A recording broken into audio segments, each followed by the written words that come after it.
네, 안준영 변호사 모셨습니다. 어서 오세요. 네, 안녕하세요. 네, 몇 주 만에 뵙네요. 네, 그럼요. 네. 자, 오늘 어떤 이야기 준비해 오셨습니까? 네, 그 서부지법 폭동 사태 다들 기억하실 것 같습니다. 네네네. 이제는 관련자들이 무더기로 재판을 받고 있는 중인데요. 그런데 재판을 받는 사람 중에는 취재를 하러 법원에 들어갔던 다큐멘터리 감독 정윤철 씨도 포함되어 있다고 알려져 논란이 되고 있습니다. 이게 좀 큰 논란이더라고요. 네, 예. 그렇습니다. 정 씨는 당시 법원에 들어갔다가 시위대와 함께 붙잡혔는데 예. 경찰 조사에서는 나는 취재차 들어간 것이지 폭동에 가담한 사람이 아니다라고 해명을 했지만 받아들여지지 않았고 실제로 정 씨가 촬영한 영상에도 다른 극우 유튜버들과 달리 폭동에 가담하거나 선동하는 모습은 보이지 않았다고 합니다. 네네네. 사건을 넘겨받은 검찰은 추가 조사 없이 정 씨를 특수건조물 침입 혐의로 재판에 넘겼고 며칠 전인 4월 16일에 서부지방법원에서 정 씨에 대한 2차 공판이 있었습니다. 자, 그러면 변호사 입장에서 볼 때 네. 특수 건조물 침입 혐의가 성립이 된다고 보세요?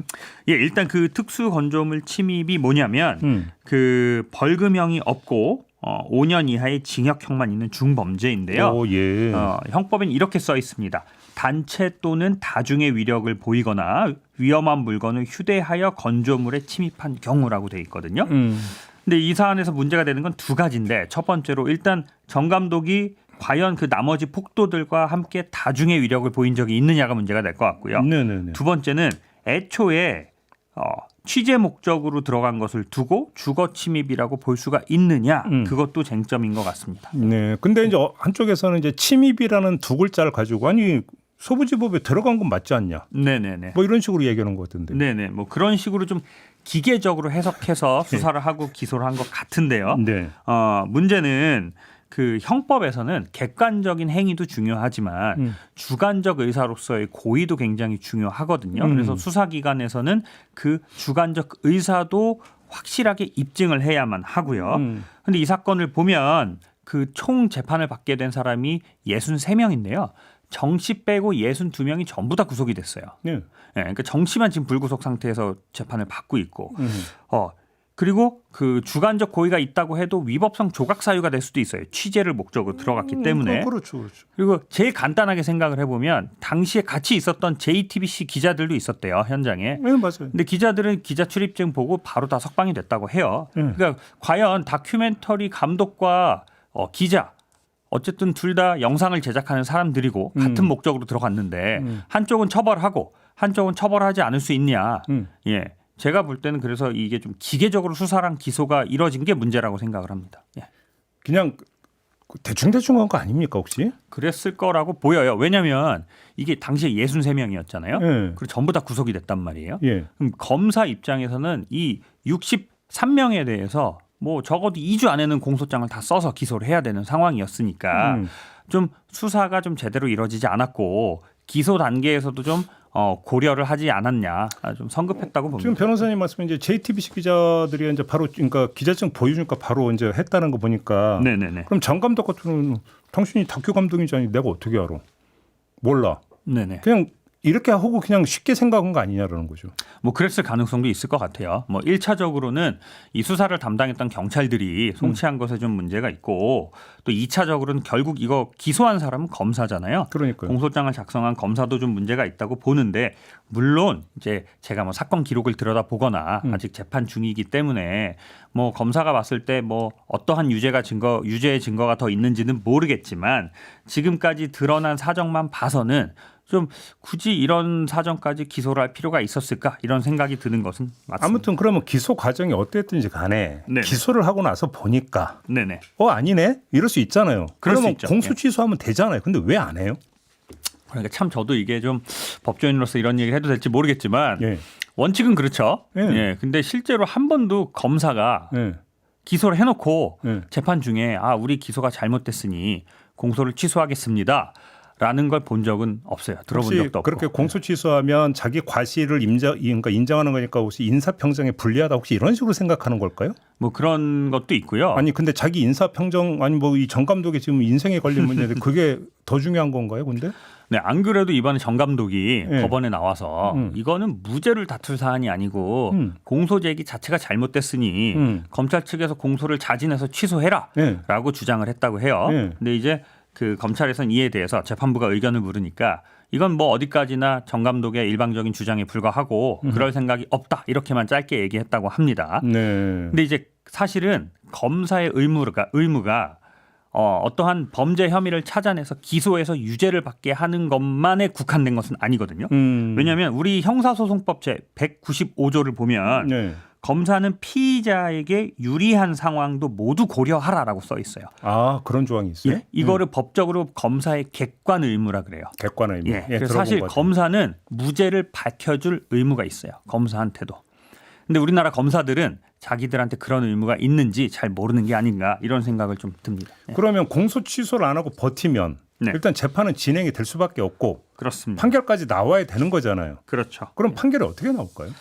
뭐 제가 뭐 판사는 아니니까 예. 판결을 예단하기 좀 어렵겠지만 아무래도 당시의 현장을 촬영한 객관적인 영상물이 있고 여러 가지 정황들도 있고 또 이런 걸 봤을 때 유죄 판결을 하긴 좀 어렵지 않을까 이런 생각은 좀 들거든요. 네. 근데 이제 문제는 예.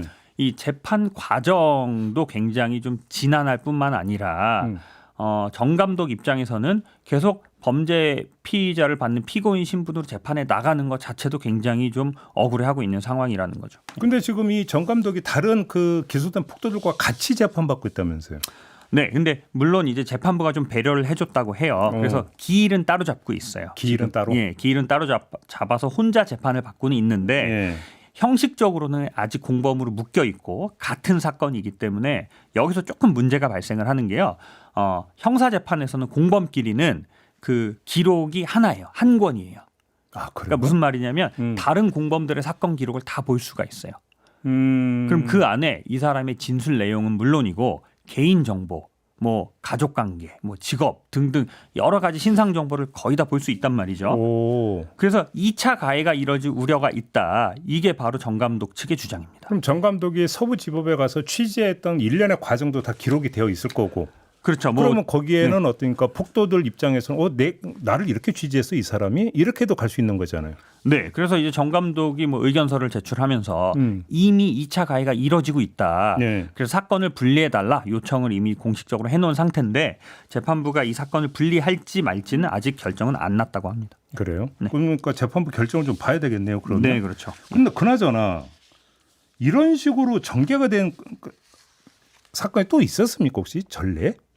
저는 좀 처음 들어보는 것 같긴 합니다. 이렇게 언론 취재나 네. 좀 뭐 다큐멘터리 영화 감독이 취재하는 걸 가지고 이렇게 주거 침입으로 그것도 특수 주거 침입으로 기소를 한 경우는 저는 뭐 기억이 나는 바는 없는 것 같습니다. 아니 근데 꼭 그 특수 건조물 침입 혐의가 아니라 하더라도 네네네.